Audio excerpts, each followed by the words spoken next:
Last time Harish ರಾಜಣ್ಣನ ಮಗ cinema hero ಮಾಡಿದ್ರು, ನಾನು ಮೈನ್ ವಿಲನ್ ಮಾಡಿದ್ದೆ. ಮತ್ತೆ ನನ್ನ ಪರಿಚಯ ನಿಮ್ಗೆಲ್ಲರಿಗೂ ಆಲ್ರೆಡಿ ಇದೆ. ಸೀನು ಡೈರೆಕ್ಷನ್ ಅಲ್ಲಿ ಆ ಸಿನಿಮಾ ಮೂಡಿ ಬಂದಿತ್ತು, ಅವ್ರು ಹೀರೋ ಮಾಡಿದ್ರು, ನಾನು ವಿಲನ್ ಮಾಡಿದೆ. ಹಂಗಾಗಿ ನಮ್ಗಿಬ್ರಿಗೂ, ನನ್ಗಾಗ್ಲಿ ಅವ್ರಿಗಾಗ್ಲಿ ಏನೋ ತುಂಬಾ ಒಳ್ಳೆ ಅಂಡರ್ಸ್ಟ್ಯಾಂಡಿಂಗ್ ಇತ್ತು. ಈ ಪಾತ್ರ ಮಾಡಕ್ ಮುಂಚೆ ಅವರವರೇ ತುಂಬಾ ಡಿಸ್ಕಷನ್ ಮಾಡ್ಕೊಂಡು ನನ್ನವರೆಗೂ ಬಂತು. ಅವನೇ 2-3 ಸಿನಿಮಾ ಹೀರೋ ಮಾಡಿದ್ದಾನೆ, ವಿಲನ್ ಮಾಡಿದ್ದಾನೆ, ಇದರೊಂದು ಡಿಫರೆಂಟ್ ಕ್ಯಾರೆಕ್ಟರ್ ಇರುತ್ತೆ, ಮಾತಾಡೋಣ ಬೇಡ ಅಂತ ಸುಮಾರು ಸರಿ ಡಿಸ್ಕಸ್ ಮಾಡಿ ಆಮೇಲೆ ನಾನು ಕರೆದು ಇದೊಂದು ಒಳ್ಳೆ ಪಾತ್ರ ಇದೆ, ಮಾಡಲೇಬೇಕು ಅಂತ ಹೇಳಿದ್ರು. ನಮ್ಮಿಬ್ಬರದ್ದು ಒಳ್ಳೆ ಅಂಡರ್ಸ್ಟ್ಯಾಂಡಿಂಗ್ ಇದೆ. ಖಂಡಿತ ನೀನೇನು ಪಾತ್ರ ಹೇಳಿದ್ರು ನಾನು ಮಾಡ್ತೀನಿ ಅಂತ ಹೇಳಿ ಈ ಪಾತ್ರ ಒಪ್ಕೊಂಡು ನಾನು ಮಾಡಿದ್ದೀನಿ. ತುಂಬ ಚೆನ್ನಾಗಿ ಸಿನಿಮಾ ಬಂದಿದೆ. ಎಲ್ಲರೂ ಥಿಯೇಟ್ರಿಗೆ ಬಂದು ಈ ಸಿನಿಮಾ ನೋಡಿ ಹೊಸ ಟೀಮ್ಗೆ, ಹೊಸ ಡೈರೆಕ್ಟರ್ಗೆ ಎಲ್ಲರೂ ಆಶೀರ್ವಾದ ಮಾಡ್ಬೇಕಂತ ಕೇಳ್ಕೊಳ್ತೀನಿ. ನಾನು ಡೈರೆಕ್ಟರ್ ಮತ್ತು ಪ್ರೊಡ್ಯೂಸರ್ ಬಗ್ಗೆ ಹೇಳ್ಬೇಕು. ಯಾಕಂದ್ರೆ ಹರೀಶ್ ಸರ್ ಇರ್ಬೋದು, ಉಜ್ವಲ ಮೇಡಮ್ ಇರ್ಬೋದು, ನಾವು ಸಿನಿಮಾದಲ್ಲಿ ಅಥವಾ ಏನೋ ಒಂದು ಪಾತ್ರ ಕೊಟ್ಟಾಗ ನಾವು ಕ್ಯಾಮರದ ಮುಂದೆ ತುಂಬಾ ಚೆನ್ನಾಗಿ ಅಥವಾ ಫ್ರೀಯಾಗಿ ಮಾಡಕ್ ಆಗದ ಕಾರಣ ಫಸ್ಟ್ ಮುಖ್ಯವಾಗಿ ಡೈರೆಕ್ಟರ್ ಆಗಿರ್ತಾರೆ. ಯಾಕಂದ್ರೆ ಅವರು ನಮಗೆ ಫ್ರೀನೆಸ್ ಎಷ್ಟು ಕೊಡ್ತಾರೋ ಅದ್ರ ಮುಂದ್ಗಡೆ ಅವ್ರು ಎಷ್ಟು ನಾವು ಫ್ರೀನೆಸ್ ಕೊಡ್ತಾರೋ ಅಷ್ಟು ನಾವು ಫ್ರೀಯಾಗಿ ಆಕ್ಟಿಂಗ್ ಮಾಡ್ತೀವಿ. ಅವ್ರೊಂಥರ ನಮ್ಗೆ ಹಿಡಿದಿಟ್ಕೊಂಡ್ರೆ ನಮ್ಗೆ ಆಕ್ಟಿಂಗ್ ಅಲ್ಲಿ ಯಾವುದೇ ಒಂದು ಹಾವಭಾವ ಇರ್ಬೋದು ಅಥವಾ ನವರಸ ಯಾವುದೇ ಇರ್ಬೋದು, ಅದನ್ನ ಮಾಡಕ್ಕೆ ಒಂಥರ ಆ ಕಡೆ ಹಿಜುಗು ಮುಜುಗು ಆಗುತ್ತೆ. ಆ ರೀತಿಲಿ ನಾನು ಡೈರೆಕ್ಟರ್ನ ತುಂಬಾ ಅಪ್ರಿಷಿಯೇಟ್ ಮಾಡ್ತೀನಿ. ಯಾಕಂದ್ರೆ ತುಂಬಾ ಖುಷಿಯಾಗಿದೆ ಸರ್. ಇನ್ನೊಂದು, ನೀವು ನಮ್ಗೆ ಈ ಸಿನಿಮಾದಲ್ಲಿ ಕರೆದು ಒಂದು ಅವಕಾಶ ಕೊಟ್ಟು ಒಂದಷ್ಟು ದಿನ ಕೆಲಸ ಕೊಟ್ಟು ಆಮೇಲೆ ಟ್ರೀಟ್ ಕೂಡ ಅಷ್ಟೇ ಚೆನ್ನಾಗಿತ್ತು. ನಾವು ಮಡಿಕೇರಿಗೆ ಹೋಗಿದ್ವಿ, ಎಲ್ಲ ಕಡೆ ಶೂಟಿಂಗ್ ಮಾಡ್ತಾ ಇದ್ವಲ್ಲ, ನಾವೊಂಥರ ಟ್ರಿಪ್ ತರ ಹೋಗಿದ್ವಿ, ಟ್ರಿಪ್ ತರ ಬಂದ್ವಿ. ಅವರು ಮಜಾ ಮಾಡ್ತಿದ್ರು, ನಾವು ಮಜಾ ಮಾಡ್ತಿದ್ವಿ. ಒಂದು ಶೂಟಿಂಗ್ ಮುಗಿದೋಯ್ತು. ಚಿತ್ರ ಟ್ರೇಲರ್ ಕೂಡ, ಇದು ಟೀಸರ್ ಕೂಡ ತುಂಬಾ ಚೆನ್ನಾಗಿ ಬಂದಿದೆ. ರಿಚ್ನೆಸ್ ಕೂಡ ಅಷ್ಟೇ ಚೆನ್ನಾಗಿ ತೋರಿಸಿದ್ದಾರೆ. ನಾನು ಎಲ್ಲರಲ್ಲ ಕೇಳ್ಕೊಳ್ಳೋದಿಷ್ಟೇ, ಎಲ್ಲರೂ ಕೂಡ ಥಿಯೇಟ್ರಿಗೆ ಬಂದು ಸಿನಿಮಾ ನೋಡಿ ಈ ಸಿನಿಮಾನ ಗೆಲ್ಸಿ ಅಂತ ನಿಮ್ಮಲ್ಲಿ ನಾನು ಕೇಳ್ಕೊತಾ ಇದ್ದೀನಿ. ಎಲ್ಲ ಇವರೇ ಮಾತಾಡಿದ್ರು, ಏನ್ ಮಾತಾಡ್ಲಿ? ಏನಿಲ್ರಿ, ಎಲ್ಲ ಅಗದಿ ಮಸ್ತ್ ಮಾತಾಡಕ್ ಬಾಳ ಐತಿ. ಎಲ್ರಿಗೂ ನಮಸ್ಕಾರ ರೀ. ನಮ್ಮ ಹರೀಶ್ ಸರ್ಗೆ, ಆಮೇಲೆ ನಮ್ಮ ಪ್ರೊಡ್ಯೂಸರ್ ಮೇಡಮ್ಗೆ ಧನ್ಯವಾದಗಳು. ಬಹಳ ಖುಷಿ ಆಗತೈತಿ. ಯಾಕಂತಂದ್ರ ಸ್ಪೇಸ್ ಐತಿ ಈ ಸಿನಿಮಾದಾಗ. ಇಷ್ಟ ದಿವಸ ಅಲ್ಲೊಂದು ಚಿಕ್ಕ ಪಾತ್ರ ಮಾಡ್ಕೊಂಡ್ ಬರಾಕತ್ತಿದ್ವಿ. ಈ ಪಿಕ್ಚರ್ ಒಳಗ ಪ್ರತಿಯೊಬ್ರು ಹೀರೋ. ಯಾರೆಲ್ಲ ಕಲಾವಿದರು ಅದೀವಿ ಎಲ್ರು ಹೀರೋ. ಪಿಕ್ಚರ್ನಾಗ ಮುಕ್ಳರೆ ಮಸ್ಕಿರಿ ಐತಿ, ಆಮೇಲೆ ಮುಕ್ಳರೆ ದೆವ್ವ ಅದಾವು, ಅನಾಹುತ ಸೀನ್ಸ್ ಅದಾವು, ಅನಾಹುತ ಡೈಲಾಗ್ ಅದಾವು. ಅಗ್ದಿ ಮಸ್ತ್ ನಂಬರ್ 1 ಸಿನಿಮಾ ಆಗತ್ತನ್ನೋ ಒಂದು ಭರವಸೆ ನಮಗೈತಿ. ಆಮೇಲೆ ಇನ್ನೊಂದ್ ಏನಂತಂದ್ರ ಕನ್ನಡ, ತಮಿಳು, ಮಲಯಾಳಂ, ಮರಾಠಿ, ಹಿಂದಿ ಈ ಭಾಷೆದಾಗೂ ಬರಕ್ ರೆಡಿ ಆಗೈತಿ ನಮ್ ಸಿನಿಮಾ. ಪ್ಯಾನ್ ಇಂಡಿಯಾ ಸಿನಿಮಾ ಅಂತ ಹೇಳಿದ್ರು ತಪ್ಪಾಗಲ್ಲ. ಅಷ್ಟ ಮಸ್ತ್ ಸಿನಿಮಾ ಬಂದೈತಿ. ಬಹಳ ಖುಷಿ ಆಗತೈತಿ. ಹರೀಶ್ ಸರ್ಗೆ ಮತ್ತೊಮ್ಮೆ ಥ್ಯಾಂಕ್ಸ್ ಹೇಳ್ತೀವಿ. ನಮ್ಮ ಸೀನು ಸರ್ಗೆ ಥ್ಯಾಂಕ್ಸ್ ಹೇಳ್ತೀವಿ. ಆಮೇಲೆ ನಮ್ಮ ಚಿಂಟು ಬ್ರೋ, ಅವರು ಸಪೋರ್ಟ್ ಮಾಡಿದ್ರು. ಒಂದ್ ಸಾಂಗ್ನಾಗ ಕಾಣಿಸ್ಕೊಂತಾರ, ಭಾರಿ ಚಲೋ ಡ್ಯಾನ್ಸ್ ಮಾಡಿದ್ರು. ಎಲ್ರಿಗೂ ಅದ್ಭುತವಾದಂತ ಸ್ಪೇಸ್ ಸಿಕ್ಕೈತಿ ಸಿನಿಮಾದಾಗ. ಎಲ್ರು ಜುಲೈ 10ನೇ ತಾರೀಕಿಗೆ ಬಂದು ನಮ್ ಸಿನಿಮಾ ನೋಡಿ ಹೆಂಗೈತಿ ಅಂತ ಹೇಳಿ ಒಂದು ಹುರಿದುಂಬಿಸ್ಬೇಕಂತ ತಮ್ಮಲ್ಲಿ ಕೇಳ್ಕೊಳಕತ್ತೀನಿ. ಜುಲೈ 10ನೇ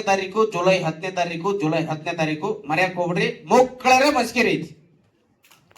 ಎಲ್ಲರೂ ಬಂದಿರೋದಕ್ಕೆ thank you. All press meet people, thank you so much for being here. ನಮ್ಮ ಸಿನಿಮಾ ಬಾಯ್ಸ್ ನೆವರ್ ಕಾಂಪ್ರಮೈಸ್ ಚಿತ್ರ ತುಂಬಾ ಚೆನ್ನಾಗಿ ಮೂಡ್ ಬಂದಿದೆ. ನಾವೆಲ್ರೂ ನಮ್ಮ ಹರೀಶ್ ಸರ್ ಹೇಳ್ದಂಗೆ ನಮ್ ಕೆಲಸ ಏನಿದೆ, ನಮ್ಮ ಪಾತ್ರ ಏನಿದೆ, ಅದನ್ನ ನಮ್ ಕೈಯಲ್ಲಿ ಎಷ್ಟಾಗತ್ತೆ ಅಷ್ಟು ಚೆನ್ನಾಗಿ ನಾವು ಮಾಡಿದೀವಿ. ಮೇನ್ ನಾವು ಹರೀಶ್ ಸರ್ ಥ್ಯಾಂಕ್ಸ್ ಹೇಳಕ್ ಇಷ್ಟಪಡ್ಬೇಕು. ಯಾಕಂದ್ರೆ is being a huge business man. ಅವ್ರು ಸಿನಿಮಾ ಮಾಡ್ಬೇಕು, ಒಂದು ಒಳ್ಳೆ ಸಿನಿಮಾ ಡೈರೆಕ್ಟ್ ಮಾಡ್ಬೇಕು, ಒಂದು ಒಳ್ಳೆ ಚಿತ್ರ ಕನ್ನಡ ಇಂಡಸ್ಟ್ರಿ ಕೊಡ್ಬೇಕು ಅಂತ ಒಂದು ಅದ್ಭುತವಾದ ಕತೆ ಮಾಡಿದ್ದಾರೆ. ಒಂದು ಅದ್ಭುತವಾದ ಸಿನಿಮಾ ಮಾಡಿ ಇವತ್ತು ರಿಲೀಸಿಗೆ ಬಂದಿದೆ. ಟೀಸರ್ ಮತ್ತೆ ಮ್ಯೂಸಿಕ್, ಸಾಂಗ್ ಎಲ್ಲ ನೀವೇ ನೋಡಿದ್ರಿ. ತುಂಬಾ ಚೆನ್ನಾಗಿ ಬಂದಿದೆ. ಎಲ್ಲಾ ಟೆಕ್ನಿಷಿಯನ್ಸ್ ಅಷ್ಟೇ ಚೆನ್ನಾಗಿ ಕೆಲಸ ಮಾಡಿದ್ದಾರೆ. ವೆರಿ ಬ್ಯೂಟಿಫುಲ್ ಆಗಿ ಸಿನಿಮಾ ಮೂಡ್ ಬಂದಿದೆ. ನಾನು ಒಂದ್ ಹೇಳಕ್ ಇಷ್ಟಪಡ್ತೀನಿ. ನಮ್ ಸಿನಿಮಾ ಜುಲೈ 10th ರಿಲೀಸ್ ಆಗ್ತಾ ಇದೆ. ಇಡೀ ಇಂಡಿಯನ್ ಫಿಲಂ ಇಂಡಸ್ಟ್ರಿ ಹಿಸ್ಟ್ರಿಲಿ ಈ ತರ ಒಂದು ವಿಭಿನ್ನವಾದ ಕತೆ ಬಂದಿಲ್ಲ. ಸೊ ನಾವು ಅದನ್ನ ನಮ್ ಸಿನಿಮಾ ಮೂಲಕ, ನಾವು ನಮ್ ಕನ್ನಡ ಇಂಡಸ್ಟ್ರಿ ಮೂಲಕ ನಾವು ನಮ್ ದೇಶಕ್ಕೆ ಕೊಡ್ತಾ ಇದೀವಿ ಅನ್ನೋದು ನಮ್ ಬಹಳ ಹೆಮ್ಮೆ. ಸೊ ಇಷ್ಟೇ. Thank you so much. ಎಲ್ಲರೂ ಸಿನಿಮಾ ನೋಡಿ, ಎಲ್ಲರೂ ಟೀಸರ್ಸ್, ಟ್ರೈಲರ್ ಮತ್ತೆ ಸಾಂಗ್ಸ್ ರಿಲೀಸ್ ಆದಾಗ ದಯವಿಟ್ಟು ಎಲ್ಲ ಸ್ಪ್ರೆಡ್ ಮಾಡಿ. Thank you so much.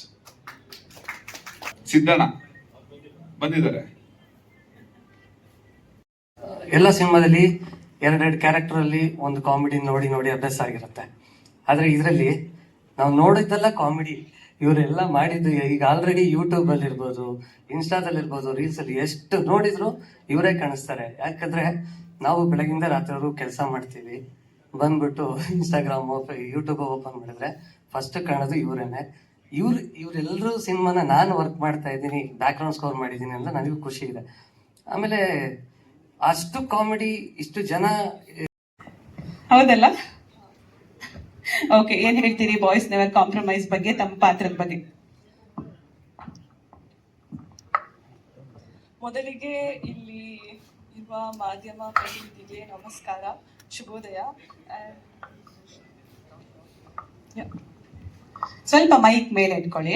ಹಾ, ಹೌದು, ಶುಭೋದಯ, ಅದೇ ಮೈನ್ ಕಲಿತಿದ್ದು. ನಮಸ್ಕಾರ ಎಲ್ಲರಿಗೂ. ಮೊದಲಿಗೆ ಹರೀಶ್ ಸರ್ ಅವ್ರಿಗೆ ನಾನು ಥ್ಯಾಂಕ್ಸ್ ಹೇಳಬೇಕು. ನನಗೆ ಒಂದು ಈ ಮೂವಿಯಲ್ಲಿ ಆಪರ್ಚುನಿಟಿ ಕೊಟ್ಟಿದ್ದಕ್ಕೆ. As main lead, female lead ಆಗಿ ಮಾಡಿದ್ದೀನಿ. ಆ್ಯಂಡ್ 8 ಇಯರ್ಸಿಂದ ನಾನು ಮಾಡಲಿಂಗಲ್ಲಿ ಮಾಡ್ತಿದ್ದೆ. ಲೈಕ್ ಸಣ್ಣ ಸಣ್ಣ ಪಾತ್ರ ಎಲ್ಲ ಮಾಡಿದ್ದೆ ಮೂವೀಸಲ್ಲಿ. ಈ ಮೂವಿಯಲ್ಲಾಗಿ ನಾನು ಒಂದು ಫಿಮೇಲ್ ಲೀಡ್ ಕ್ಯಾರೆಕ್ಟರ್ ಆಗಿ ಮಾಡಿದ್ದೀನಿ. ನನ್ನ ಮೇಲೆ ನಂಬಿಕೆ ಇಟ್ಟು ಆಪರ್ಚುನಿಟಿ ಕೊಟ್ಟಿದ್ದಕ್ಕೆ thank you sir for that. ನನ್ನ ಪಾತ್ರ ಇದರಲ್ಲಿ ಯಾವಾಗ ಬರ್ತೀನಿ, ಹೇಗೆ ಬರ್ತೀನಿ ನನಗೆ ಗೊತ್ತಿಲ್ಲ. ಮೂವಿ ನೋಡಿದ್ಮೇಲೆ ಗೊತ್ತಾಗೋದು. ಯಾಕಂದ್ರೆ ನನಗೂ ಸಸ್ಪೆನ್ಸ್ ಆಗಿದೆ. ಸರ್ ಹೇಗೆ ಇಟ್ಕೊಳ್ಳಿ ಮೈಕ್, ಹೇಗೆ ಮಾಡಕ್ ಹೇಳಿದ್ದಾರೆ ಆ ಥರ ನಾನು ಆ ಮೂವಿನಲ್ಲಿ ರೋಲ್ ಪ್ಲೇ ಮಾಡಿದ್ದೀನಿ. ಬಟ್ ಆಕ್ಚುಲ್ ಆಗಿ ಯಾವಾಗ ಬರ್ತೀನಿ, ಹೇಗೆ ಬರ್ತೀನಿ ನನಗೂ ಐಡಿಯಾ ಇಲ್ಲ. ಮೂವಿ ನೋಡಿದ್ಮೇಲೆ ಗೊತ್ತಾಗೋದು.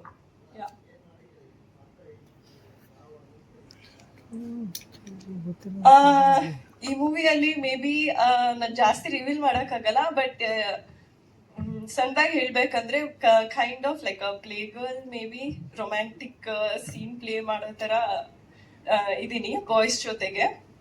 ಆ್ಯಂಡ್ ಒಂದು ಐಟಮ್ ಸಾಂಗ್ ಕೂಡ ಮಾಡಿದ್ದೀನಿ. ಡ್ಯಾನ್ಸ್, ಟಿಟಿನಲ್ಲೂ ಒಂದು ಡ್ಯಾನ್ಸ್ ಇದೆ ಬಾಯ್ಸ್ ಜೊತೆಗೆ ಟ್ರಿಪ್ಪಲ್ಲಿ ಹೋಗ್ಬೇಕಾದ್ರೆ, ಅದೊಂದು ರೋಲ್ ಪ್ಲೇ ಮಾಡಿದ್ದೀನಿ. ಅದು ನನ್ಗೂ ಐಡಿಯಾ ಇಲ್ಲ. ಆಕ್ಚುಲಿ ಮೂವಿ ನೋಡಿದ್ಮೇಲೆ ನನ್ಗೂ ಗೊತ್ತಾಗೋದು. ಇದರಲ್ಲಿ ದೆವ್ವ ನನ್ಗೂ ಇವತ್ತು ಬಂದ್ಮೇಲೆ ಗೊತ್ತಾಗಿದ್ದು. ಪೋಸ್ಟರ್ ನೋಡಿನೇ ನನ್ಗೆ ಇವತ್ತು ಗೊತ್ತಾಗಿದ್ದು ಈ ಸೀನ್ ಅಲ್ಲಿ ಯಾರಿರೋದು ಅಂತ. ಮೊದಲನೇದಾಗಿ ಎಲ್ಲ ಮಾಧ್ಯಮದವರಿಗೆ ಧನ್ಯವಾದಗಳು. ಜೊತೆಗೆ ನಮ್ಮ ಹರೀಶ್ ಸರ್ ಫಸ್ಟ್ ಸ್ಟಾರ್ಟ್ ಮಾಡಿದಾಗ ಸ್ಕ್ರಿಪ್ಟ್ ಹೇಳಕ್ಕೆ ಹರೀಶ್ ಸರ್ ಡೈರೆಕ್ಟ್ ಒಂದು ಆಫೀಸ್ ಕರೆದ್ರು. ಸೊ ಅಲ್ಲೇ ಫ್ರೆಂಡ್ಲಿಯಾಗಿ ತುಂಬಾ ಚೂರ್ ಹೀಗೆ ಇಟ್ಕೊಳ್ಳಿ. ಅಲ್ಲೇ ತುಂಬಾ ಫ್ರೆಂಡ್ಲಿಯಾಗಿ ಟ್ರೀಟ್ ಮಾಡಿದ್ರು. ಸೊ ಎಲ್ಲೂ ರಿಸ್ಟ್ರಿಕ್ಷನ್ ಅನ್ನೋದು ಇಲ್ವೇ ಇಲ್ಲ. ಆ ಕತೆ ಸ್ಟಾರ್ಟ್ ಆದಂಗಿಂದ ಹಿಡಿದು ಶೂಟಿಂಗ್ ಅಲ್ಲೂ ಕೂಡ ಎಲ್ಲೂ ರಿಸ್ಟ್ರಿಕ್ಷನ್ ಇರಲಿಲ್ಲ. ಸೊ ನಮ್ದೇ ಒಂದಷ್ಟು ಡೈಲಾಗ್ಸ್ ಓನ್ ಆಗಿ ಹೇಳಿದ್ರೆ ಅದನ್ನು ತಗೊಂಡೇ ಮಾಡ್ರೋ ಸೂಪರ್ ಆಗಿದೆ ಅಂತ ಯಾವಾಗ್ಲೂ ಒಳ್ಳೆ ಜೋಸ್ ಕೊಡ್ತಾ ಇದ್ರು. ಪೇಷನ್ಸ್ ಅಂತೂ ಸರ್ ಎಲ್ಲೂ ಕಳ್ಕೊಂಡಿಲ್ಲ. ಸೊ ಇನ್ನೊಂದು ಹೇಳ್ಬೇಕಂದ್ರೆ ಒಂದು ಇನ್ಸಿಡೆಂಟ್ ಆಯ್ತು. ಅವ್ರು ನನ್ಗೆ ಯಾವಾಗ್ಲೂ ಬಟ್ಟೆ ಕ್ರೇಜ್ ಜಾಸ್ತಿ. ಈ ಶಾರ್ಟ್ ಫಿಲ್ಮ್ಸ್ ಎಲ್ಲ ನೋಡಿರ್ತೀರಾ. ಸೊ ಹರಿ ಸರ್ ಯಾವ್ದೋ ಒಂದು ಜಾಕೆಟ್ ಹಾಕೊಂಡ್ ಬಂದಿದ್ರು. ಅದ್ರದ್ದು ಬೆಲೆ 18,000 to 20,000. ನನ್ಗೆ ನೋಡ್ಮೇಲೆ ಸುಮ್ನೆ ಇರಕ್ಕಲ್ಲ. ಸರ್ ಇಂದು ಆ ಜಾಕೆಟ್ ಚೆನ್ನಾಗಿದೆ ಸರ್ ಅಂದೆ. ತಗೊಳಂದ್ಬಿಟ್ಟು ಅಲ್ಲೇ ಕೊಟ್ಬಿಟ್ರು ಸ್ಪಾಟ್ ಅಲ್ಲೇ. ಸೊ ಅದನ್ನ ನಾನು ವೇದಿಕೆ ಮೇಲೆ ಹೇಳ್ಬೇಕಿತ್ತು. ಸೊ ಅದನ್ನ ಇಲ್ಲಿ ನೆನಪಿಸ್ಕೊಂತಾ ಇದ್ದೀನಿ. ಇನ್ನೊಂದು ಸಿನಿಮಾ ಬಗ್ಗೆ ಹೇಳ್ಬೇಕು ಅಂದ್ರೆ, ಸಿನಿಮಾ ತುಂಬಾ ಯೂತ್ಗೆ ಕನೆಕ್ಟ್ ಆಗುವಂತ ಒಂದು ಸಬ್ಜೆಕ್ಟ್. ಸೊ ನೀವು ಎಲ್ಲೇ ಹೋದ್ರು ಇವಾಗ ಎಣ್ಣೆ ಹೊಡಿದೇ ಇರೋರು ಅಷ್ಟೇ 90% ಡ್ರಿಂಕ್ಸ್ ಮಾಡಿರ್ತಾರೆ. ಸೊ ಅವ್ರ ಮಧ್ಯೆ ಏನೆಲ್ಲ ಕಾಮಿಡಿಗಳಾಗ್ತವೆ. ಸೊ ಯಾವ ತರ ತರಲೆ ಮಾಡಕ್ ಹೋಗಿ ಒಂದು RR ಸಬ್ಜೆಕ್ಟ್ ಆಗಿರೋ ಒಂದು ಯೂತ್ ಕೈಲಿ ತಗೊಳಕೊಂತಾರೆ. ಸೊ ಇದೆಲ್ಲ ತೋರಿಸಿದ್ದಾರೆ. ಸೊ ತುಂಬಾ ಅದ್ಭುತವಾಗಿದೆ.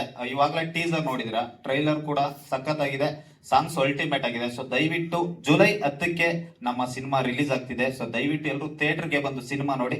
ಆ ಸಿನಿಮಾದಲ್ಲಿ ಒಂದೇ ಒಂದು ಬೇಜಾರ್ ಏನಂದ್ರೆ, ಬರೀ ಟಿ ಜೊತೆಲೇ ಟ್ರಾವೆಲ್ ಮಾಡಿದ್ವಿ, ಯಾವ್ದು ಬ್ಯೂಟಿ ಇರ್ಲಿಲ್ಲ. ಬ್ಯೂಟಿ ಬಂದು ಒಂದ್ 2 days ಬಂದು ಹೋಗ್ಬಿಡ್ತಾರೆ. ಸೊ ಅದೊಂದು ಬೇಜಾರ್ ಬಿಟ್ರೆ ಇನ್ನೇನಿಲ್ಲ. ಪ್ರೆಸ್ ಮೀಟಿಂಗ್ ಬೇಗ ಬಂದಿದ್ರು ಅವರು, ನೀವು ಲೇಟ್ ಆಗಿ ಬಂದ್ರಿ. ಎಲ್ಲ ಮೇಡಮ್ ಶೂಟಿಂಗ್ ಅಲ್ಲಿ 2 ದಿನ ಅವತ್ತು ಕಾಲ್ ಶೀಟ್. ಹೌದಾ?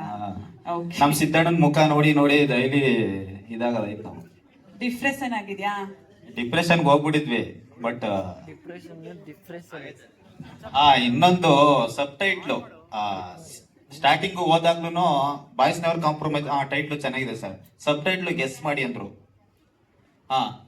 ಕ್ಯಾಪ್ಷನ್ ಆಗ್ತಾ ಇಲ್ಲ, ಬೇಕೇ ಬೇಕು ಅಂದ್ರು. ಯಾವ್ದಿದ್ರು ಟೈಟ್ಲು ತುಂಬಾ ಕ್ರೇಜ್ ಆಗಿದೆ ಅಂತ. ಸೊ ಅಲ್ಲೇ ನಕ್ಕಿದ್ವಿ. ಸೊ ಸಿನಿಮಾ ಕೂಡ ಹಿಂಗೆ ಓವರ್ ಆಲ್ ತುಂಬಾ ಕೊನೆವರೆಗೂ ನಗ್ತಾನೆ ಇರ್ತಾರೆ. ಒಳ್ಳೆ ಮೆಸೇಜ್ ಕೂಡ ಇದೆ. Thank you Supreeth, thank you Samrat ಅವರೇ, ಗಜೇಂದ್ರ ಅವರೇ. ಈಗ ಅನ್ನಿಸ್ತಿದೆ ತಮ್ಮ ಸಿನಿಮಾ ಜುಲೈ 10ಕ್ಕೆ ರಿಲೀಸ್ ಆಗ್ತಾ ಇದೆ. ತುಂಬಾ ಖುಷಿ ಆಗ್ತಿದೆ.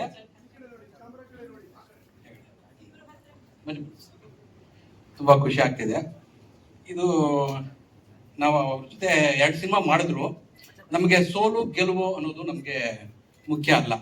ನಮಗೆ ಸ್ನೇಹ ಈ ಸಿನಿಮಾ ನಾನು ಮಾಡಬೇಕು ಅಂದಾಗ ನಾನು ಜೊತೆಲಿ ಇರ್ತೀನಿ, ನಾನು ಮಾಡ್ತೀನಿ, ನಾನು ನಿಮ್ಮ ಜೊತೆಲಿ ಯಾವುದೇ ನನಗೆ ಈಗೋ ಇರಲ್ಲ, ನಿಮ್ಮ ಜೊತೆ ನಾನು ಮಾಡ್ತೀನಿ ಅಂದ್ಬಿಟ್ಟು ಜೊತೆಲಿ ನಿಂತ್ಕೊಂಡು ಈ ಸಿನಿಮಾನ ಈ ಮಟ್ಟಕ್ಕೆ ತಗೊಬಂದು ನಿಲ್ಸಿದ್ವಿ. ಓಕೆ, ಮಾತಾಡಿ ಸಿನಿಮಾ ಬಗ್ಗೆ.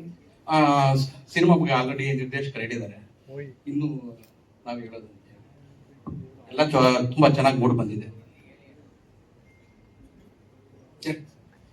Okay, Kolar Seenu sir, thank you so much. All the very best ತಮಗೂ ಕೂಡ. ಲೋಕಿ ಅವರು ಈಗಾಗಲೇ ದಾರಿ ಯಾವುದಯ್ಯ ವೈಕುಂಠಕ್ಕೆ, ಕಾಕ್ಟೈಲ್ ಸಿನಿಮಾಗಳಿಗೆಲ್ಲ ಸಂಗೀತ ನಿರ್ದೇಶನ ಮಾಡಿದ್ದೀರಿ. ಈ ಸಿನಿಮಾದ ಸಂಗೀತ ಜೊತೆಗೆ ನಾವು ಟೈಟಲ್ ಟ್ರ್ಯಾಕ್ ನೋಡಿದ್ವಿ, ಚಂದನ್ ಶೆಟ್ಟಿ ಅವ್ರ ಹತ್ರ ಎಲ್ಲ ಹಾಡಿಸಿದ್ದೀರಿ. How special is this? ಎಲ್ಲರಿಗೂ ನಮಸ್ಕಾರ. ನಾನು ಲೋಕಿ ತವಾಸಿ ಅಂತ, ಸಂಗೀತ ನಿರ್ದೇಶಕ. ಈ boys never compromise first time sir ಆಫೀಸಲ್ಲಿ ನಾನು ಮೀಟ್ ಮಾಡಿದಾಗ ಫುಲ್ ಎನರ್ಜೆಟಿಕ್ ಆಗಿದ್ರು ಸಾರ್. ಆಮೇಲೆ ನಾನು ಫಸ್ಟ್ ಸಾಂಗ್ ಸ್ಟಾರ್ಟ್ ಮಾಡಿದ್ರು ಸ್ಟೋರಿ ಡಿಸ್ಕಷನ್ ಇಂತ ಮುಂಚೆ. ಅಂಡ್ ಈ ಹಾಡು ಏನು ಇಷ್ಟು ಚೆನ್ನಾಗಿ ಬಂದಿದೆ, I will give 100% credits to my director Harish sir. ಅದೇ ಒಂದು ಐಡಿಯಾ ಇತ್ತು, ಸಾಂಗ್ ಮಾಡೋ ಮುಂಚೆಯಿಂದ 2 ಹಾಡು ಕಂಪೋಸ್ ಮಾಡಿದ್ದು. 2 ಹಾಡಿಗೂ ಒಂದು ಕ್ಲಿಯರ್ ಐಡಿಯಾ ಇತ್ತು, ಇದೇ ತರ ಬೇಕು, ಈ ಹಾಡು ಈ ತರ ಇರುತ್ತೆ ಐಡಿಯಾ, ಈ ಹಾಡು ಐಟಮ್ ಸಾಂಗ್ ಒಂದು ಬೇಕು, ಇಷ್ಟೇ ಕಮರ್ಷಿಯಲ್ ಆಗಬೇಕು, ಈ ಎಲಿಮೆಂಟ್ಸ್ ಬೇಕಂತ. I hope I satisfied him. ಆಮೇಲೆ ನನ್ನೊಂದು ಇತ್ತು ಸರ್, ನನ್ನ ಮೇಕಿಂಗ್ ಮಾತ್ರ ಚೆನ್ನಾಗಿ ಮಾಡ್ಕೊಡಿ, ನನ್ನ ಹಾಡುಗಳಿಗೆ ಒಂದು ಮೇಕಿಂಗ್ ಚೆನ್ನಾಗಿ ಬಂದ್ಬಿಟ್ರೆ ಒಂದು ಒಳ್ಳೆ ಹಿಟ್ ಕೊಡ್ಬೋದು ಅಂತ. ಸಾರ್ ಏನು ಹೇಳಿದ್ರು ಅದಕ್ಕಿಂತ ಚೆನ್ನಾಗಿ ಇನ್ನೂ ಬ್ಯೂಟಿಫುಲ್ ಆಗಿ ನಾವು ಸಿಕ್ತಾಗೆಲ್ಲ ನೋಡಿ ತುಂಬಾ ಎಂಜಾಯ್ ಮಾಡ್ತಾನೆ ಇದ್ದು. ಇವಾಗ ಇದು ಜನರ ಕಡೆ ಬರೋ ತರ ಇದೆ. ಅಂಡ್ ಆರ್ಟಿಸ್ಟ್ ಎಲ್ಲರೂ ತುಂಬಾ ಚೆನ್ನಾಗಿ ಮಾಡಿದ್ರು. ನಮ್ಮ ಸೀನು ಸರ್ ಫಸ್ಟ್ ಡೇ ಇದ್ದರು ನಮ್ಗೆ. ಅಂದ್ರೆ ಆ ಇನ್ಸ್ಪಿರೇಷನ್ ಹಾಡಲ್ಲಿ ಇನ್ನೊಂದು ಹಾಡು ತುಂಬಾ ಚೆನ್ನಾಗಿದೆ, ನಮ್ಮ ಐಟಮ್ ಸಾಂಗ್ ಇದೆ, ದಟ್ಸ್ ರಿಯಲಿ ವೆರಿ ನೈಸ್. 2 ಹಾಡು ಚೆನ್ನಾಗಿ ಬರೋದಕ್ಕೆ ಆ ಡಿಸ್ಕಷನ್, ಗ್ರೂಪ್ ಡಿಸ್ಕಷನ್ ಪ್ರತಿ ಹಂತದಲ್ಲೂ ನಾವು ಇದು ಕ್ಯಾಮ್ರಾ ವರ್ಕ್ ತುಂಬಾ ಚೆನ್ನಾಗಿದೆ. Thank you for the opportunity, thank you for the such a beautiful song making madam, ಎಲ್ಲರಿಗೂ ಥ್ಯಾಂಕ್ ಯು ಸರ್. ಇನ್ನೊಂದು ಹಾಡು ಆಂಟೋನಿ ದಾಸ್ ಅವರು ಹಾಡಿದ್ದಾರೆ, ಮೇಲ್ ವರ್ಷನ್. ಫೀಮೇಲ್ ವರ್ಷನ್ ಬಂದು ಐಶ್ವರ್ಯ ರಂಗರಾಜನ್ ಅಂತ ಹಾಡಿದ್ದಾರೆ. ಆ ಹಾಡು ಇಷ್ಟೊಂದು ರಿಲೀಸ್ ಆಗಿತ್ತು, ತುಂಬಾ ಚೆನ್ನಾಗಿದೆ. ಅದೊಂದು ಐಟಮ್ ಹಾಡು ನಮ್ಮ ಲೀಡ್ ನಮ್ಮ ಹೀರೋ ಮಾಡಿದ್ರೆ ತುಂಬಾ ಚೆನ್ನಾಗಿದೆ ಸರ್. ನೋಡಿ, ಅವ್ರು ನಿಮ್ ಮುಖ ನೋಡಿ ಬೇಜಾರಾಗ್ತಿತ್ತು ಅಂತ ಹೇಳಿದ್ದಾರೆ. ಏನ್ ಹೇಳ್ತೀರಿ ನೀವು ತಮ್ಮ ಸಿನಿಮಾ ಬಾಯ್ಸ್ ನೆವರ್ ಕಾಂಪ್ರಮೈಸ್ ಬಗ್ಗೆ? ಎಲ್ಲ ಮಾಧ್ಯಮದವರಿಗೂ ನನಗೆ ಧನ್ಯವಾದಗಳನ್ನ ತಿಳಿಸಕ್ಕೆ ಇಷ್ಟಪಡ್ತೀನಿ. ಇವತ್ತು ಈ ಸಿನಿಮಾದಲ್ಲಿ ನಾನು ಆಕ್ಟ್ ಮಾಡೋದಕ್ಕೆ ತುಂಬಾ ಖುಷಿ ಆಗಿದೆ. ಯಾಕೆಂದ್ರೆ ಹರೀಶ್ ಅಣ್ಣ ಅಂತಾನೆ ಹೇಳ್ಬೇಕು, ಹರೀಶ್ ಸರ್ ಹೇಳಂಗೆ ಇಲ್ಲ. ಅವರು ನಮ್ಮನ್ನ ತಮ್ಮಂಗಿಂತ ಹೆಚ್ಚಾಗಿ ಟ್ರೀಟ್ ಮಾಡೋರು, ಬರ್ಸಿದ್ರು ಹಿಂಗ್ ಮಾಡೋದು. ಏನ್ ಮಾಡ್ಬೇಕಂದ್ರೆ ಅವ್ನು ಕೇಳ್ಬಿಟ್ಟೆ ಮಾಡ್ತಾ ಇದ್ದ. ಏನ್ ಇಂಪ್ರೂವೇಷನ್ ನೋಡ್ರ, ಈಗ ಸೀನ್ ಪೇಪರ್ ಇದೆ, ನೀವೇನಾದ್ರು ಇಂಪ್ರೂವೇಷನ್ ಮಾಡ್ಕೋತೀನಿ ಅಂದ್ರೆ ನನ್ನದೇನು ಅಬ್ಜೆಕ್ಷನ್ ಇಲ್ಲ ಅಂತ ಹೇಳಿದ್ರು. ನಮ್ಮ ಇಡೀ ಟೀಮು ಕೂಡ ಹಂಗೇನೆ, ಪ್ರಮೋದ್ ಸರ್ ಆಗ್ಬೋದು, ನಮ್ಮ ಸಿದ್ದುಗೌಡ್ರು ಆಗ್ಬೋದು, ಪ್ರತಿಯೊಬ್ರು ಕೈ ಜೋಡಿಸ್ಕೊಂಡೇ ಬರ್ತಾ ಇದ್ರು. ಪ್ರತಿ ಒಂದು ಸೀನ್ ಮಾಡೋದಕ್ಕಿಂತ ಮುಂಚೆ ಡಿಸ್ಕಷನ್ ಆಗುವಾಗ ಇಂಪ್ರೂವೇಷನ್, ನಮ್ಗೆ ಆ ಸೀನ್ 1 ನಿಮಿಷದಲ್ಲಿ ಮುಗಿತೆ ಅಂತ ಹರೀಶ್ ಸರ್ ಹೇಳಿದ್ರೆ ಇದಾಗ್ಲಿ 3 ನಿಮಿಷಕ್ಕೆ ಹೋಗಿರೋದು. ಆ ತರ ನಮ್ಮ ಹುಡುಗರು ಇಂಪ್ರೂವೇಷನ್ ಮಾಡ್ತಿದ್ರು. ನಿಜವಾಗ್ಲೂ ಒಂದು ಜಾಲಿಗೆ ಟ್ರಿಪ್ ಹೋಗದೆ, ಅಂದ್ರೆ ಫ್ರೆಂಡ್ಸ್ ಟ್ರಿಪ್ ಹೋಗ್ತಿದೀವಲ್ಲ, ಟ್ರಿಪ್ ಹೋಗಿ ಮುಗಿಸ್ಕೊ ಬರೋಷ್ಟೊಳಗಡೆ ಏನೇನು ಅನಾಹುತಗಳಾಗತ್ತೆ ಅನ್ನುತ್ತಲ್ಲ, ಎಂಜಾಯ್ ಮಾಡ್ಕೊಬರೋದು ಹೆಂಗಿರುತ್ತೆ ಅನ್ನೋದನ್ನ ಹರೀಶ್ ಸರ್ ತೋರಿಸ್ಕೊಟ್ರು. ಹಾಗೆ ನಮ್ಮ ಪ್ರೊಡ್ಯೂಸರ್ ಉಜ್ವಲ ಮೇಡಮ್ಗೆ ಥ್ಯಾಂಕ್ಸ್ ಹೇಳ್ತೀನಿ. ಯಾಕೆಂದ್ರೆ ಈ ವೇದಿಕೆ ಸಿಕ್ಕಿರೋದು ಅವರಿಂದನೇ. ಹರೀಶ್ ಸರ್ ಮತ್ತೆ ಉಜ್ವಲ ಮೇಡಮ್ಗೆ ಥ್ಯಾಂಕ್ಸ್ ಹೇಳ್ತೀನಿ. Thank you very much. ಅಣ್ಣ ಮಾತಾಡು. ಅಲ್ಲ, ನನ್ನ ಮುಖ ನೋಡಿ ಇದಾಗ್ಬಿಟ್ಟೆ ಅಂದಲ್ಲ. ಬಟ್ ಏನಂದ್ರೆ ಒಬ್ಬೊಬ್ರಿಗೆ ಒಂದೊಂದು ಹೀರೋಯಿನ್ ಕೊಟ್ಟಿದ್ರು. ನಿಜವಾಗ್ಲೂ ಒಂದು 10 ಓವರ್ ಸಿನಿಮಾ ಆಗಿರೋದೇನೋ, 10 ಓವರ್ ಸಿನಿಮಾ ಆಗಿರೋದೇನೋ. ಆ ಕಾಟ ತಾಳಕ್ ಆಗ್ದೇನೆ 1-2 ದಿನ ಬಂದಕ್ಕೆ ಅದು ತಡ್ಕೊಳಕ್ ಆಗಿಲ್ಲ ಅವ್ರ ಕೈಲಿ. ಅಷ್ಟು ಕ್ವಾಟ್ಲೆ ಕೊಟ್ಟವನ ನಮ್ಮ ಕಲಾಕರು. ಲೈ ಗೊತ್ತಲ್ಲ ಚಿನ್ನ, ಏಯ್ ಅದಾಗತ್ತೆ ತಡಿಯ ತಡ್ಕಡ. ಆಗ್ತಾ ಇಲ್ಲ, ಬೇಕೇ ಬೇಕು. ಅದ್ next. Thank you madam. Thank you Siddu ಅವರೇ. ಸೀತಾರಾಮ್ ಅವರೇ, ತಮ್ಮ ಪಾತ್ರ ಬಾಯ್ಸ್ ನೆವರ್ ಕಾಂಪ್ರಮೈಸ್ ಸಿನಿಮಾ ಬಗ್ಗೆ ಏನ್ ಹೇಳ್ತೇವೆ? ಎಲ್ರಿಗೂ ನಮಸ್ಕಾರ. ಬಹಳ ಖುಷಿ ಆಗುತ್ತೆ. ಆಕ್ಚುಲಿ ಕಾಂಪ್ರಮೈಸ್ ಅನ್ನೋ ಪದ ಎಲ್ರಿಗೂ ಕನೆಕ್ಟ್ ಆಗುತ್ತೆ. ಈ ನಮ್ಮ ಜನರೇಷನ್ ಅಲ್ಲಿ ಗಂಡು ಮಕ್ಳಿಗಾಗಲಿ ಹೆಣ್ಮಕ್ಳಿಗಾಗಲಿ ಟೈಟಲ್ ಅಲ್ಲೇ ಯೂನಿಕ್ನೆಸ್ ಇದೆ. ಸೊ ಆಲ್ರೆಡಿ ನಿಮಗೆ ಗೊತ್ತಾಗಿರುತ್ತೆ. ನಾನು ಮೊದಲನೇದಾಗಿ ಥ್ಯಾಂಕ್ಸ್ ಹೇಳಕ್ ಇಷ್ಟಪಡ್ತೀನಿ ಹರೀಶ್ ಸರ್. ಆಕ್ಚುಲಿ ಈ ಪಾತ್ರ ನಮಗೆ ಬಹಳ ಚಾಲೆಂಜಿಂಗ್ ಆಗಿತ್ತು. ಏನಕ್ಕೆ ಅಂದ್ರೆ ನಾವು ಕಾಮಿಡಿ ಮಾಡ್ತಾ ಇರ್ತೀವಿ, ಸ್ಟೇಜಸ್ ಅಲ್ಲಾಗಲಿ ಮತ್ತೆ ಸಿನಿಮಾಗಳಲ್ಲಾಗಲಿ ಆಲ್ಮೋಸ್ಟ್ ಕಾಮಿಡಿ ಪಾತ್ರಗಳು ತುಂಬಾ ಮಾಡಿದೀವಿ. ಆದ್ರೆ ಈ ಸಿನಿಮಾದಲ್ಲಿ ಸೊ ಸೀತಾರಾಮ್ ನೀನು ಮಾಡಬಲ್ಲೆ ಅಂತ ಒಂದು ಕಾನ್ಫಿಡೆಂಟ್ ತುಂಬಿದ್ರಿ. ಅಂದ್ರೆ ಒಂದು ಎಮೋಷನ್ ಕ್ಯಾರೆಕ್ಟರ್ ಆಗಿರ್ಬೋದು, ಒಂದು ಹಾರರ್ ಫೀಲ್ ಆಗಿರ್ಬೋದು. ಈ ಸಿನಿಮಾದಲ್ಲಿ ಒಂದು ಒಳ್ಳೆ ಚಾಲೆಂಜಿಂಗ್ ಕ್ಯಾರೆಕ್ಟರ್ ಅಂತ ನಂಗೆ ಸಿಕ್ಕಿದೆ ಅಂತ ಹೇಳಕ್ ಇಷ್ಟಪಡ್ತೀನಿ ಮ್ಯಾಮ್. ಅದೇ ರೀತಿ ನಮ್ಮ ಕಲಾವಿದರ ಬಗ್ಗೆ ಹೇಳ್ಬೇಕಾದ್ರೆ ತುಂಬಾ ಎಂಜಾಯ್ ಮಾಡಿದ್ವಿ. ನಾವು ಸ್ಟೇಜ್ ಮೇಲೆ ಎಂಜಾಯ್ ಮಾಡೋದಕ್ಕಿಂತ ಹೆಚ್ಚಾಗಿ ಈ ಸಿನಿಮಾದಲ್ಲಿ ಎಂಜಾಯ್ ಮಾಡಿದ್ವಿ ಅಂತ ಹೇಳಕ್ ಇಷ್ಟಪಡ್ತೀನಿ. ಮತ್ತೆ ಹರೀಶ್ ಸರ್ ನಮ್ಗೆ ಎಷ್ಟು ಫ್ರೀಡಮ್ ಕೊಟ್ಟಿದ್ರು ಅಂದ್ರೆ ನಾವು 10 ರೂಪಾಯಿ ಆಕ್ಟಿಂಗ್ ಮಾಡೋದು 100 ರೂಪಾಯಿ ಆಕ್ಟಿಂಗ್ ಮಾಡ್ತಾ ಇದ್ವಿ. ಬೇಡಪ್ಪ ನಂಗೆ 10 ರೂಪಾಯಿ ಆಕ್ಟಿಂಗ್ ಸಾಕು ಅಷ್ಟೇ ಮಾಡೋಂತ ಅವ್ರು ಕಡಿಮೆ ಮಾಡ್ತಾ ಇದ್ರು. ಅಂದ್ರೆ ಎಲ್ರು ಅಂದ್ರೆ ಈಗ ನಾವು ಇಂಪ್ರೂವೈಸ್ ಮಾಡಕ್ಕೆ ಅಂತ ಕೊಟ್ಬಿಟ್ರೆ ನಾವು 1 ಡೈಲಾಗ್ನ 10 ಡೈಲಾಗ್ ಮಾಡ್ಕೊಂಡ್ಬಿಡ್ತೀವಿ, ಯಾಕಂದ್ರೆ ನಾವು ಕಾಣಿಸ್ಕೋಬೇಕು ಅಂತ. ಸೊ ಆ ರೀತಿ ಇಂಪ್ರೂವೈಸ್ ಮಾಡೋದನ್ನ ಅವ್ರಿಗೆ ಎಷ್ಟು ಬೇಕೋ ಅಷ್ಟನ್ನ ರಿಮೋಟ್ ಮಾಡಿ ಇಷ್ಟೇ ಸಾಕಪ್ಪ ಇಷ್ಟೇ ಮಾಡಿ ಸಾಕು ನನಗೆ ಅಂತ ತಗೊಂತಾ ಇದ್ರು. Thank you so much sir. Actually ಬಹಳ ಕಾನ್ಫಿಡೆಂಟ್ ಇದೆ, ತುಂಬಾ ಎಕ್ಸೈಟೆಡ್ ಇದ್ದೀವಿ. ಈ ಪಾತ್ರದಿಂದ ಒಳ್ಳೆ ಜನಕ್ಕೆ ಒಳ್ಳೆ ಎಂಟರ್ಟೈನ್ಮೆಂಟ್ ಕೊಡ್ತೀವಿ ಅಂತ ಎಲ್ಲರೂ ಸೇರಿ. ಸೊ ಒಳ್ಳೇದಾಗ್ಲಿ, ನಿಮ್ಗೂ ಒಳ್ಳೇದಾಗ್ಲಿ, ನಿಮ್ಮಿಂದ ನಮಗೂ ಒಳ್ಳೇದಾಗ್ಲಿ. ಸೊ ಸಿನಿಮಾ ನೆಕ್ಸ್ಟ್ ಮಂತ್ 10ನೇ ತಾರೀಕು ನಿಮ್ಮ ಮುಂದೆ ಬರ್ತಾ ಇದೀವಿ. ಸೊ ನಿಮ್ಮೆಲ್ಲರೂ ಸಪೋರ್ಟ್ ಬೇಕು. ಸೊ ದಯವಿಟ್ಟು ಎಲ್ಲರೂ ಆಶೀರ್ವಾದ ಮಾಡಿ. Thank you so much. Boys never compromise, ಜೊತೆಗೆ ಎಲ್ಲೂ ಕಾಂಪ್ರಮೈಸ್ ಆಗಿರೋದು ಕಾಣಿಸ್ತಿಲ್ಲ, ಫನ್ ಇದೆ. ಮೊದಲಿಗೆ ಬಂದಿರೋ ಎಲ್ರಿಗೂ ನಮಸ್ಕಾರ. ಇದರಲ್ಲಿ ನಾನು ಮಾಡಿರೋದಕ್ಕಿಂತ ಹೆಚ್ಚಾಗಿ ನಮ್ಮ ಆರ್ಟಿಸ್ಟ್ಗಳು, ಟೆಕ್ನಿಷಿಯನ್ಸ್ಗಳು ಪ್ರತಿಯೊಬ್ಬರು ಸೇರಿ ಒಟ್ಟಾಗಿ ಕೂತ್ಕೊಂಡು ಮಾಡಿರೋಂಥ ಒಂದು ಸಬ್ಜೆಕ್ಟು. ಸೊ ಇದರಲ್ಲಿ ಎಸ್ಪೆಷಲಿ ನಂದು ಅಂತ ಪರ್ಟಿಕ್ಯುಲರ್ ಆಗಿ ಏನಿಲ್ಲ, ಒಂದು ಜನರಲ್ ಆಗಿ ಒಂದು ಸ್ಟಾರ್ಟಿಂಗಿಂದ ಎಂಡಿಂಗ್ವರೆಗೂ ಒಂದು ಕತೆ ಕಟ್ಕೊಂಡು ಹೋಗಿರೋದಕ್ಕೆ ಫುಲ್ಫಿಲ್ ಮಾಡಿರುವಂಥ ನನ್ನ ಎಲ್ಲ ಆರ್ಟಿಸ್ಟ್ಗಳಿಗೂ ಥ್ಯಾಂಕ್ ಯು ಹೇಳೋಕ್ಕೆ ಇಷ್ಟಪಡ್ತೀನಿ. ನಾನು ಏನು ಎಕ್ಸ್ಪೆಕ್ಟ್ ಮಾಡಿದ್ನೋ ಅದೇ ರೀತಿಯಲ್ಲಿ ಕ್ವಾಲಿಟಿ ಕೊಟ್ಟಂಥ ಟೆಕ್ನಿಷಿಯನ್ಸ್ಗಳು. ಸೊ ಇದೆಲ್ಲ ಮಾಡಿದ್ದಕ್ಕೆ ಇವತ್ತೊಂದು ಔಟ್ಪುಟ್ಟು ಚೆನ್ನಾಗಿ ಬರ್ತಾ ಇದೆ. ಅದ್ರ ಜೊತೆಲಿ ತುಂಬ ಮುಖ್ಯವಾಗಿ ನನಗೆ ಸಪೋರ್ಟ್ ಮಾಡಿದ್ದ ನನ್ನ ಡೈರೆಕ್ಟ್ರು, ನನ್ನ ಫೇವ್ರೆಟ್ ಡೈರೆಕ್ಟ್ರು ಕೋಲಾರ್ ಸೀನು, ಅವ್ರ ಜೊತೆಲಿ ಇದ್ದಿದ್ದಕ್ಕೆ ನನಗೆ ಡೈರೆಕ್ಷನಲ್ಲಿ ಏನೋ ತೊಂದರೆ ಆಗಿಲ್ಲ.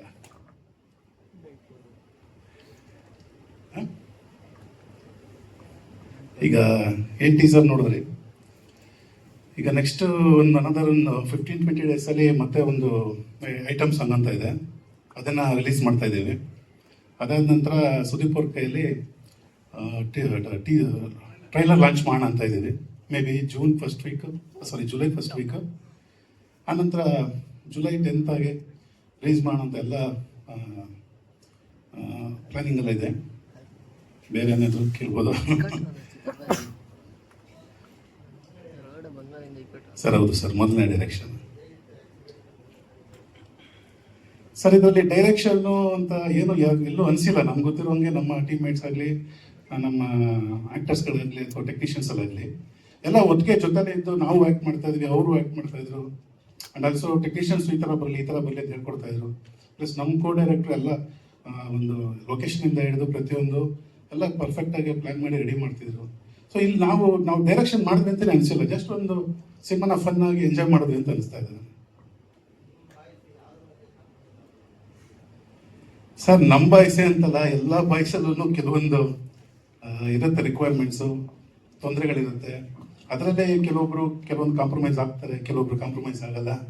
ಅದೆಲ್ಲ ಆದರೆ ಏನಾಗುತ್ತೆ, ಆಗದೆ ಹೋದ್ರೆ ಏನಾಗುತ್ತೆ ಅನ್ನೋದು ಸುಮಾರು ವಿಷಯಗಳಿರುತ್ತೆ. ನಮ್ಮ ಸಿನಿಮಾದಲ್ಲಿ ಒಂದಷ್ಟು ಕಾಂಪ್ರಮೈಸ್ನೆಸ್ ಇದೆ, ಕಾಂಪ್ರಮೈಸ್ ಆಗಿಲ್ಲದಿರೋದು ಇದೆ. ಅದೇ ಒಂದು ಸಿನಿಮಾ ಮುಂದೆ ತೊಗೊಳೋದು ಸರ್. ಹಾರಾರು ಸಿನಿಮಾದಲ್ಲಿ ಒಂದು ಸಣ್ಣದೊಂದು ತಪ್ಪು ನಡೆಯುತ್ತಂದ್ರೆ ಒಂದು ಕುಡ್ತಾನೆ ಇರ್ಬೋದು ಅಥವಾ ಬೇರೆ ಏನೋ ಒಂದು ಮಿಸ್ಟೇಕ್ ಆಗಿ ಒಂದು ಕೋಪನ ಬುದ್ಧಿ ಕೊಡುವಂಥದ್ದು, ಆ ಥರ ಇದ್ದಾಗ ನಡೆಯುವಂಥ ಒಂದು ಇನ್ಸಿಡೆಂಟಲ್ಲಿ ಒಂದು ಹಾರರ್ ಎಲಿಮೆಂಟಲ್ಲಿ ಸಿಗಾಕೊಡ್ತಾರೆ. ಅಲ್ಲಿಂದ ಏನಾಗುತ್ತೆ ಅನ್ನೋದೇ ಒಂದು ಸಿನಿಮಾ ಇರುತ್ತೆ ಸರ್. ಸರ್ ಮಡಿಕೇರಿ ಮತ್ತು ಬ್ಯಾಂಗ್ಳೂರು ಆಲ್ಮೋಸ್ಟ್ ಹೊರಗಡೆ ಸರ್ ಎಲ್ಲ ಟೆಕ್ನಿಷಿಯನ್ಸು ತುಂಬ ಚೆನ್ನಾಗಿ ವರ್ಕ್ ಮಾಡೋದು ಸರ್. ತುಂಬ ರಿಸ್ಕ್ ಪ್ಲೇಸ್ಗಳಲ್ಲಿ, ತುಂಬ ಹೊಳೆ, ಒಂದು ಫಾಲ್ಸು ಅಂಥ ಜಾಗದಲ್ಲ ಹಿಡಿದು ಎಲ್ಲ ದೊಡ್ಡ ದೊಡ್ಡ ಕ್ಯಾಮ್ರಾಗಳು, ಆಮೇಲೆ ಎಲ್ಲದಕ್ಕೂ ಸರ್ ಪ್ರಮೋದ್ ಅವರು ಸೂಪರ್ ಸಪೋರ್ಟ್ ಮಾಡಿದ್ರು. ಪ್ಲಸ್ ಅವ್ರ ಜೊತೆಲಿದ್ದ ಟೆಕ್ನಿಷಿಯನ್ಸ್ಗಳು ನಮಗೆ ಭಯ ಆಗ್ತಿತ್ತು. ಒಂದ್ಸಲ ರಾಕ್ಲೈನ್ ಸ್ಟುಡಿಯೋದಲ್ಲಿ ಎಲ್ಲ ಫೈರಿಂಗ್ ಇತ್ತು, ಬೆಂಕಿ ಹಚ್ಬೇಕಾಗಿತ್ತು. ಅದು ಆಲ್ಮೋಸ್ಟ್ 8 ತನಕ ಬೇರೆ ಹೊರಟೋಗಿತ್ತು. ನಮಗೆ ತುಂಬ ಗಾಬರಿ. ಪ್ಲಸ್ ಆರ್ಟಿಸ್ಟ್ ಕಂಟ್ರೋಲ್ ನಿಲ್ಸ್ಕೊಂಡ್ಬಿಟ್ಟಿದ್ದೀವಿ, ಎಲ್ಲರೂ ಇದ್ದಾರೆ, ಫುಲ್ ಕ್ಲೋಸ್ ಆಗಿತ್ತು. ಬಟ್ ಸ್ವಲ್ಪ ನರ್ವಸ್, ಭಯ ಎಲ್ಲ ಇತ್ತು. ಬಟ್ ಆದ್ರೂ ಎಲ್ಲ ಧೈರ್ಯದ ಮೇಲೆ ಎಲ್ಲರೂ ಆರ್ಟಿಸ್ಟ್ಗಳು ಧೈರ್ಯ ಕೊಟ್ಟರು. ಕೆಲವೊಂದು ಡೀಪ್ ಪಾಯಿಂಟ್ ಆಲ್ಮೋಸ್ಟ್ ಬಿದ್ದರೆ ಒಂದು 4,000 ಅಡಿ ಡೀಪ್ ಇತ್ತು, ಅಲ್ಲಿ ನಮ್ಮ ಆರ್ಟಿಸ್ಟು ಸಿದ್ದವರು ಬೀಳ್ಬೇಕಾಗಿತ್ತು. ಅಂದರೆ ಎಲ್ಲ ತುಂಬ ಥರದ ರಿಸ್ಕ್ಗಳು ತೊಗೊಂಡಿದ್ದೀವಿ. ಅದಕ್ಕೆಲ್ಲ ಥರದ್ದು ಆರ್ಟಿಸ್ಟಿಂದ ಮತ್ತು ಟೆಕ್ನಿಷಿಯನ್ಸಿಂದ ಎಲ್ಲ ತುಂಬ ಚೆನ್ನಾಗಿ ಸಪೋರ್ಟ್ ಇದೆ ಸರ್. ಅವ್ರದ್ದೇ ಮೇಜರ್ ಒಂದು ಟರ್ನಿಂಗ್ಸ್ ಆ್ಯಂಡ್ ಟ್ವಿಸ್ಟರ್ಸ್ ಇರೋದು. ಬಟ್ ಅವ್ರಿಗೆ ಗೊತ್ತಿಲ್ಲ ಆ್ಯಕ್ಚುಲಿ, ಇವತ್ತರೆಗೂ ಅವ್ರಿಗೆ ಏನಂತನೂ ಗೊತ್ತಿಲ್ಲ ಸ್ಟೋರಿ. ನಾವೇನಂತ ಹೇಳಿಲ್ಲ, ಈ ಥರ ಮಾಡಿ ಅಂತ ಮಾಡಿಸ್ಕೊಂಡಿದ್ದೀವಿ. ಬಟ್ ಇಡೀ ಪಿಕ್ಚರ್ನ ಕರ್ಕೊಂಡು ಹೋಗೋದೇ ಅವರು. ಸೆನ್ಸರ್ ಅಪ್ಲೈ ಮಾಡಿದ್ದೀವಿ ಸರ್, ಮೇ ಬಿ 3-4 ಡೇಸಲ್ಲಿ ಸಿಗ್ಬೋದು ಸರ್. ಅಂಥ ವಲ್ಗಾರಿಟಿ ಏನಿಲ್ಲ ಸರ್, ಆಮೇಲೆ ಅಂಥ ಬ್ಲಡ್ ಶೇಡ್ಸ್ ಏನಿಲ್ಲ. ಸೊ ನನ್ನ ಪ್ರಕಾರ US ಸಿಗ್ಬೋದು ಸರ್. ಅಲ್ಲ, ಸಿಗ್ಬೋದು ಅಂತ.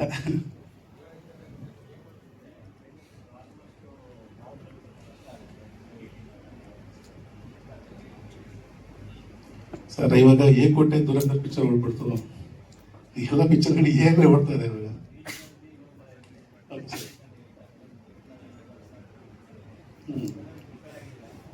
Yes sir.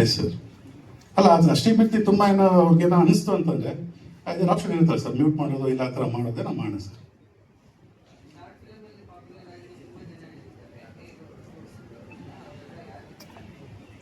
ಸರ್ ಇದರಲ್ಲಿ ಏನಂತಂದ್ರೆ ಸರ್, ನನಗೆ ಒಂದು ಮಾಡಬೇಕು ಅಂತ ಅನ್ಸ್ಕೊಂಡಾಗ ನಾವು ಡಿಸ್ಕಷನ್ ಮಾಡಿದ್ವಿ.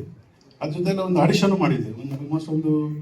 ಒಂದು ಆಲ್ಮೋಸ್ಟ್ 150 ಪೀಪಲ್ಸ್ ಆಡಿಷನ್ ಮಾಡಿದ್ವಿ. ಅದರಲ್ಲೂ ಸುಮಾರು ಜನ ಸೆಲೆಕ್ಟ್ ಆಗಿದ್ರು. ಅದರ ನಂತರ ನಾವು ಒಂದ್ಸರಿ ಯೋಚನೆ ಮಾಡಿದಾಗ ಈ ಥರ ನಮ್ಮ ಈ ಗೊತ್ತಿರುವಂಥ ನೋನ್ ಆರ್ಟಿಸ್ಟ್ಗಳು ಎಲ್ಲ ಕಾಮಿಡಿ ಕಿಲಡಿಶು, ಆಮೇಲೆ ಯೂಟ್ಯೂಬರ್ಸು, ರೀಲ್ಸು ಇವನ್ನೆಲ್ಲ ಹಾಕ್ಕೊಂಡು ಯಾಕೆ ಮಾಡ್ಬೋದು ಅಂತ ಒಂದ್ಸರಿ ಡಿಸ್ಕಷನ್ ಆಯಿತು.